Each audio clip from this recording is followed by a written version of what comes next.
24 अगस्त 2024 को कैबिनेट ने यूपीएस यानी यूनिफाइड पेंशन स्कीम को मंजूरी दे दी, जिससे करीब 23 lakh eligible central government employees को फायदा मिलेगा। नमस्कार, स्वागत है आपका इस नए वीडियो में। मैं हूं पंकज मटपाल और आज इस वीडियो में मैं बताऊंगा आपको इस यूपीएस की खूबियां। आप जानते होंगे कि आर्म्ड फोर्सेस जैसे कि Indian army, Indian navy, Indian air force और इंडियन कोस्ट गार्ड को छोड़कर बाकी सभी सेंट्रल गवर्नमेंट के कर्मचारी जिन्होंने 1 जनवरी 2004 या उसके बाद सर्विस ज्वाइन की, उनके लिए सरकार ने जो पुरानी पेंशन योजना थी उसे बंद कर दिया और इन कर्मचारियों को न्यू पेंशन स्कीम यानी कि नेशनल पेंशन सिस्टम के तहत पेंशन का लाभ देने की योजना बनाई। और उसके बाद कई राज्य सरकारों ने भी अपने एम्प्लॉयज के लिए एनपीएस लागू कर दिया, लेकिन सरकारी कर्मचारी इससे खुश नहीं थे और पुरानी पेंशन को बहाल करने की मांग कर रहे थे। तो जो ओल्ड पेंशन थी 1 जनवरी 2004 से पहले जिन कर्मचारियों ने सेंट्रल गवर्नमेंट की सर्विस ज्वाइन की थी, उनके लिए उसे कहते हैं ओपीएस यानी कि ओल्ड पेंशन स्कीम। और 1 जनवरी 2004 से जो नई पेंशन लागू हुई उसे हम जानते हैं एनपीएस यानी कि न्यू पेंशन स्कीम के नाम से। तो अब सरकार ने ओल्ड पेंशन स्कीम को तो बहाल नहीं किया, लेकिन एक डिफाइंड बेनिफिट वाली यूपीएस यानी कि यूनिफाइड पेंशन स्कीम को मंजूरी दे दी। ओल्ड पेंशन स्कीम और न्यू पेंशन स्कीम में जो सबसे बड़ा फर्क है वो ये है कि ओल्ड पेंशन स्कीम एक डिफाइंड बेनिफिट प्लान है, यानी कि यहां पर पेंशन कितनी मिलेगी सुपर एनुएशन पर, वीआरएस पर, यह पहले से तय होता है और इसके लिए सरकारी कर्मचारी को कुछ अमाउंट कंट्रीब्यूट नहीं करना होता। जबकि यदि बात की जाए न्यू पेंशन स्कीम की तो इसके तहत कर्मचारी के वेतन से 10% यानी कि बेसिक सैलरी का 10% यहां पर कंट्रीब्यूट होता है और साथ ही सरकार भी अपनी तरफ से 14% यानी कि जो पेमेंट है, जो बेसिक पे है, उसका 14% सरकार अपनी तरफ से कंट्रीब्यूट करती है। और ये जो पैसा है एनपीएस के तहत ये मार्केट लिंक्ड होता है, ये इन्वेस्ट होता है, इसके ऊपर रिटर्न जनरेट होते हैं और रिटायरमेंट के वक्त जो टोटल अमाउंट इकट्ठा होगा उससे एन्युटी प्लान बाय किया जाता है। तो यहां पर बेसिकली ये डिफाइंड कंट्रीब्यूशन प्लान है कि कंट्रीब्यूट कितना करना है ये बात पता है, लेकिन पेंशन कितनी मिलेगी इसका अंदाजा लगाना मुश्किल है। और साथ ही एनपीएस में एक दिक्कत ये भी है कि जब आप एन्युटी प्लान बाय करते हैं, यानी कि आपका वेतन से पैसा जो भी कंट्रीब्यूट हो रहा है, जो कट रहा है, वो तो इन्वेस्ट होगा, रिटर्न जनरेट होंगे, लेकिन अल्टीमेटली रिटायरमेंट पर आप उस पैसे से एन्युटी प्लान बाय करेंगे और एन्युटी प्लान्स के जो रिटर्न्स हैं एज ऑफ नाउ वो बहुत अट्रैक्टिव नहीं है। साथ ही वहां पर एक प्रॉब्लम और भी होती है कि वो जो पेंशन है वो आपके महंगाई से लिंक नहीं है, इन्फ्लेशन लिंक नहीं है। तो ऐसे में मान लीजिए 60 साल की उम्र में एक अमाउंट मिलता है, आप मान लीजिए 25,000 की पेंशन मिल रही है, उस वक्त पर शायद वो आपको सही भी लगे, लेकिन क्योंकि वक्त के साथ महंगाई बढ़ती है और पैसे की वैल्यू कम होती जाती है, तो ऐसे में यदि पेंशन का अमाउंट नहीं बढ़ेगा तो ये शायद एक दिक्कत पैदा कर सकता है, क्योंकि वो जो अमाउंट है वो नाकाफी रहेगा।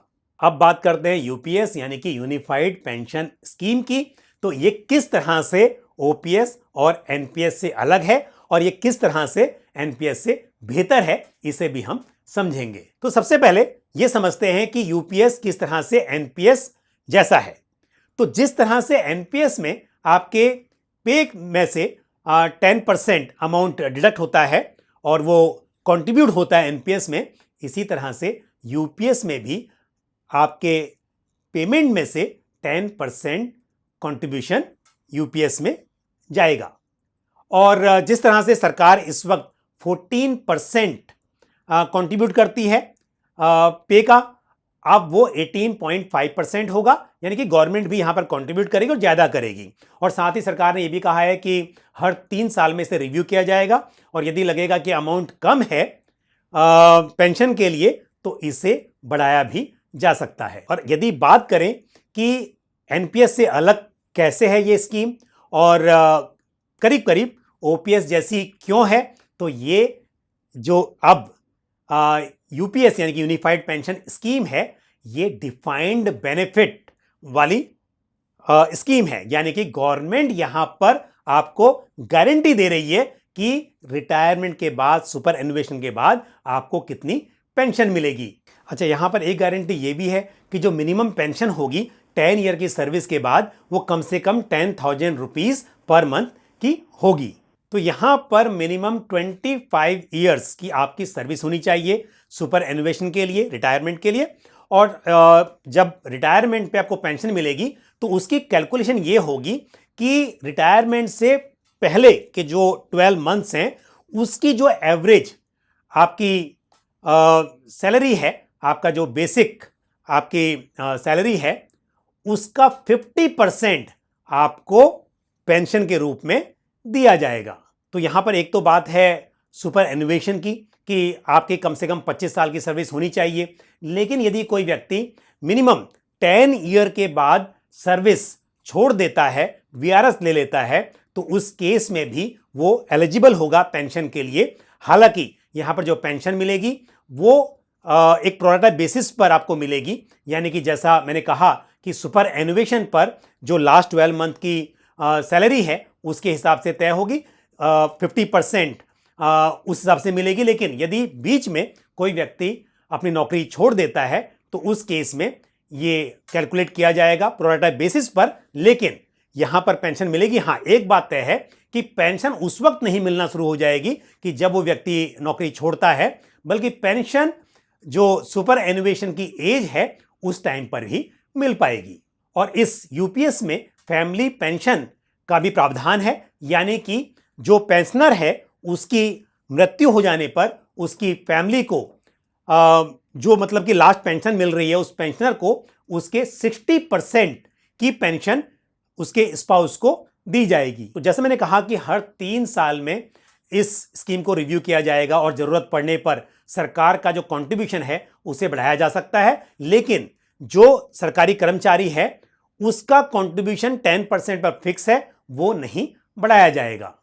तो अब क्योंकि ये जो यूपीएस है ये 1 अप्रैल 2025 से लागू होगी, तो ऐसे सरकारी कर्मचारी जो कि इससे पहले रिटायर हो चुके हैं या भी रिटायर होने वाले हैं, वो शायद ये सोच रहे होंगे कि हमारा तो नुकसान हो गया, लेकिन ऐसा नहीं है। सरकार ने उन सभी सरकारी कर्मचारियों को ये ऑप्शन दिया है कि वो चाहे तो यूपीएस को अपना सकते हैं। और ऐसे में जो भी पहले उनको पेंशन मिल रही थी और यदि वो कम मिल रही थी और उनका नुकसान हो रहा है, तो वो जो डिफरेंस है वो एरियर के रूप में उन रिटायर्ड गवर्नमेंट सर्वेंट को मिल जाएगा। और साथ ही उसके ऊपर पब्लिक प्रोविडेंट फंड यानी कि पीपीएफ का जो इंटरेस्ट है उसके रेट से, जो भी एप्लीकेबल था उसके हिसाब से वहां पर इंटरेस्ट का भी भुगतान किया जाएगा। आप शायद जानते होंगे कि गवर्नमेंट सर्वेंट या फिर जो प्राइवेट एम्प्लॉयज होते हैं